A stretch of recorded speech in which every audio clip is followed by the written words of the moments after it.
اور آپ کا موضوع ہے میں پاگل ہوں.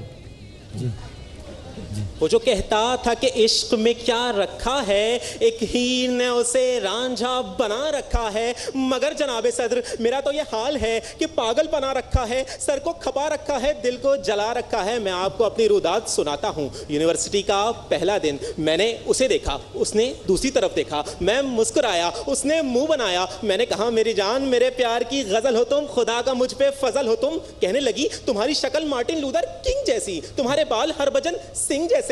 میں نے کہا محترمہ یہ گلاب کا پھول. کہنے لگی چل بے فضول، نہیں تجھ سے کوئی رشتہ قبول، جا تو مجھے صدا کے لیے بھول. لیکن جناب صدر میں اسے بھول نہ پاتا ہوں، دل و جان سے چاہتا ہوں، اس پہ پلکیں بچھاتا ہوں، کیونکہ اس کے پیار میں ہاں میں پاگل ہوں. میں جب وہ پھول لیے اس کے محلے میں جاتا ہوں تو اس کے بھائیوں کے مکے ہی پاتا ہوں، محلے کی گالیاں الگ کھاتا ہوں. گویا صورتحال یہ ہو جاتی ہے کہ یوں پکارے ہیں ہمیں کوچے جانا والے، ادھر آبے ابے او چاک گریباں والے.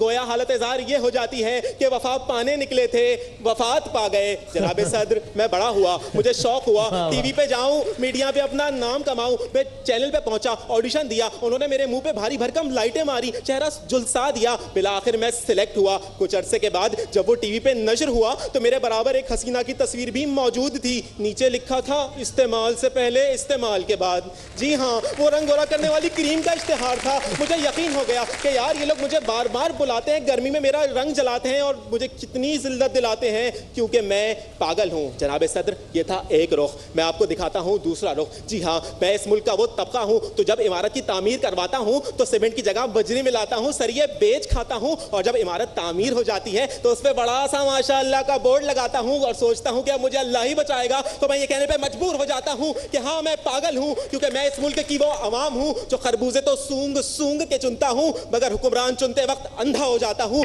تو میں یہ کہتا ہوں میں پاگل ہوں. جناب صدر میں پاگل ہوں کیونکہ میں اس ملک کا وہ صحافی ہوں جو سندھ اسمبلی کی ناقص سیکیورٹی کی صورتحال کی نشاندہی جب کرواتا ہوں تو زندہ میں ڈال دیا جاتا ہوں، قید کر دیا جاتا ہوں. اور جب میں لوگوں کو یہ بتاتا ہوں، اپنی حالت زار سناتا ہوں تو یہی فقرہ پاتا ہوں کہ سرکار ہارن مت بجائیے، قوم سو رہی ہے. تو میں یہ کہنے پہ مجبور ہو جاتا ہوں قوم سوتی رہے، میں ہارن بجاتا رہوں گا کیونکہ اس مٹی کی محبت میں ہاں میں پاگل ہوں. Well done.